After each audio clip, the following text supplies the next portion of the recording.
Phandalin is a frontier town within the Forgotten Realms. It also serves as the sort of main town in the starting adventure of D&D, Lost Mines of Phandelver. I've talked about Lost Mines of Phandelver. I'm also making a video that is fixing Lost Mines of Phandelver because I think I can do it. But as I was going through it, I realized that there's no set population or unemployment rate of Phandalin, which basically makes the game unplayable. If I don't know what the population is or what the unemployment rate is, I just can't run the campaign. So in this video, we're going to go through all the NPCs in Phandalin. We're going to see if they're employed, whether or not they are eligible for employment. We're just going to go through building by building. We're gonna start out with Stonehill Inn. The Stonehill Inn is probably going to be the first building that the players are going to go into. This is run by Toblin Stonehill. Toblin Stonehill, you are employed because you run the Stonehill Inn. We also got rumors over here. We got a bunch of different rumors told by different people who are in the inn, like Narth here, who's an old farmer. He may be old, but he's also a farmer, which that's the important part. You are employed. We have Elsa right here, not the Queen of Ice, but a gossipy barmaid. And they're talking about people in these rumors. We're not going to count these people. They're just rumored. We need concrete evidence. Like Lennar the miner. Lennar, you are a miner, so you are employed. We have Trelena, the innkeeper's wife. Is that like an occupation? He's not. Does she work at the inn, or does she just like chill at the inn? If the inn's like a ma and pop shop, I guess she would be the ma in the ma and pop shop. TBD. We'll say TBD. And then they also have a son, who's the son of Toblin, son of the innkeeper. Is this guy. We don't know how old he is. I mean, he's talking to Carp, and Carp is like 10 years old. So I'm going to assume that this guy is also like around 10 years old. We also have gossiping in the inn is Freda, who's a weaver. And weaver, that is an occupation, so that is employment. We got Barthen's Provisions, that is a trading post, and that is being run by Elmer Barthen, so he is employed as a shopkeeper. And then there's also employing a couple young clerks, which is Ander and Thistle. Those two people also employed. Sildar Hallwinter, I'm not going to count Sildar Hallwinter as like someone who lives in Phandalin. They just got here. And then there's also the Rockseeker brothers. So that's like Gundren, Thardan, Nundro.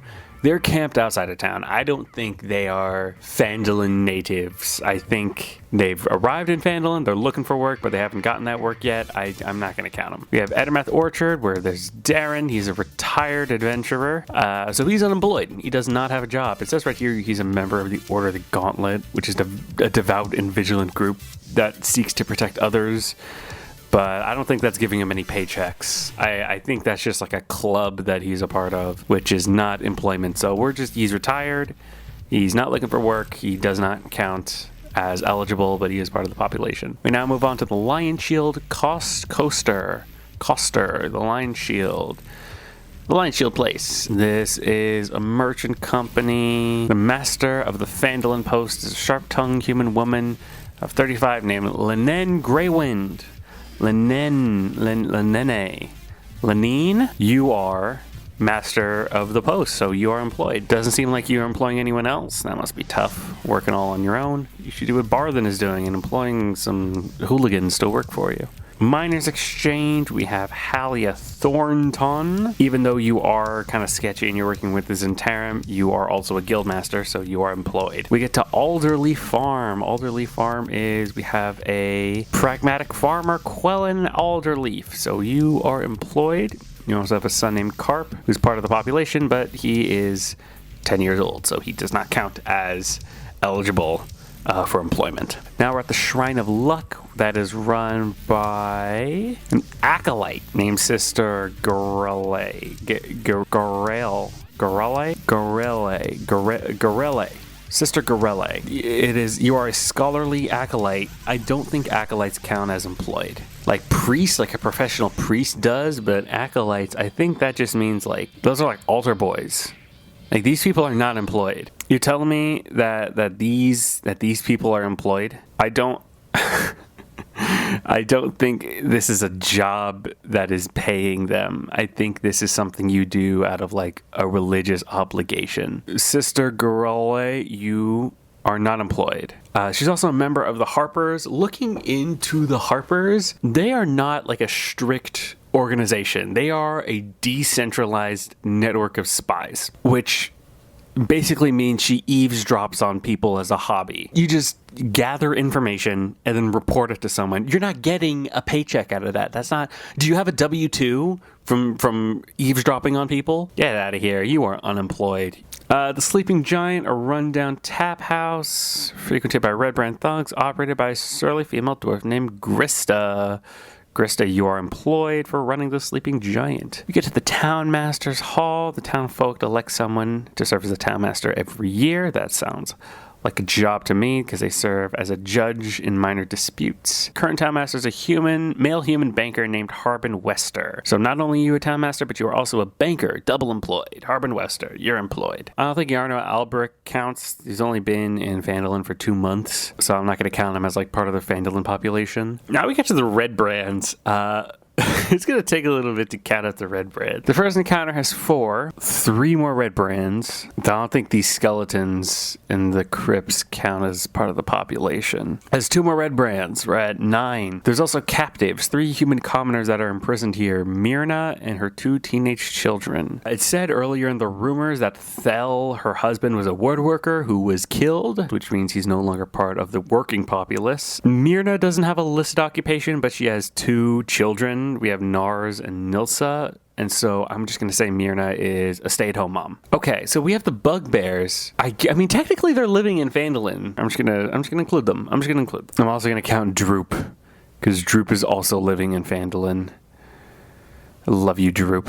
Common room, 4 more red brands added to the red brand total, and then we have Iarno's area, and then that is it. That's the whole population. Here's my thinking, though. If you just take a look at Phandalin, I mean, a lot of buildings here are labeled, but a lot of these buildings are just unlabeled, what I assume to be residential buildings. And we don't really know who's living in these residential buildings. Like, we can't just knock on the front door and say, like, hey, census, you know? And if we were to just make up these NPCs, and that wouldn't be canon Phandalin. This is the unemployment rate of the canon Forgotten Realms Phandalin. So, which means we have a lot of empty homes, which might be the miners that, the unnamed, unaccounted for miners. Or, hear me out, we have a bunch of unnamed ruffians that we can actually count out in, like, the Red Brand hideout. So if we look at the Red Brand hideout, they only have 6 beds total. We got these 2 here and then these 4 here. There's only 6 beds total for the hideout. So all of the Red Brands cannot possibly be living in the hideout. So I'm assuming some Red Brands sleep here in the hideout, but most of them have their own homes in the Phandalin proper. So I'm going to say the houses are either abandoned or being lived in by the unnamed ruffians, with the possibility of there being some miners that we have not accounted for that have just not been written down. So now all we have to do is run the numbers. Cut to the number. Okay, hello. We are back with the math part of the segment where we have all the results. I'm very unpleased to state that Phandalin is in a very dire economic situation at the moment. With a population of about 38 people, we've calculated the unemployment rate is 21.1%. Ideally, we'd want an unemployment rate somewhere around 4 to 6%. The United States during the COVID-19 pandemic had an unemployment rate of 14.7%, so 21% is really bad. However, given that Phandalin has such a low population, you could have a few number of people who are unemployed, and that will kind of jack that percentage up. However, if you dig deeper and you look under the surface, you begin to see where the roots of Phandalin's problems are. Phandalin is supposedly a frontier mining town. The town was built and rebuilt for the sake of mining the land. Out of all of the occupations, organized crime made up of 44% of all occupations. Mining made up of 2%. The frontier mining town is more accurately described as the frontier crime town. For every miner, there are 17 members of some sort of organized crime. Mining as an industry has failed Phandalin so hard that most of the residents have turned to organized crime. This is followed by the next job with the highest number of employment, right under organized crime, is trade and commerce. I have a feeling that the reason why trade and commerce are doing so well is the same reason why pawn shops were booming during the 2008 recession. There's not that many jobs available, not a lot of income to make. All you can really do is sell your material possessions to these traders, to these merchants, or you have to turn to crime like theft or coercion. The organized crime is really tough. Obviously, it was started by the faltering mining industry, but it is perpetuated by the local leadership. Harbin Wester is doing a terrible job at keeping law and order within the town. This is most likely due to his roots as a banker. He probably wants people to be in economic straits so they take out more loans so his banking business does well. Despite the poor leadership, the town had an industry that it relied on that has now failed them. They're now turning to organized crime and leaving many of their homes abandoned and in ruin. So it's basically Detroit.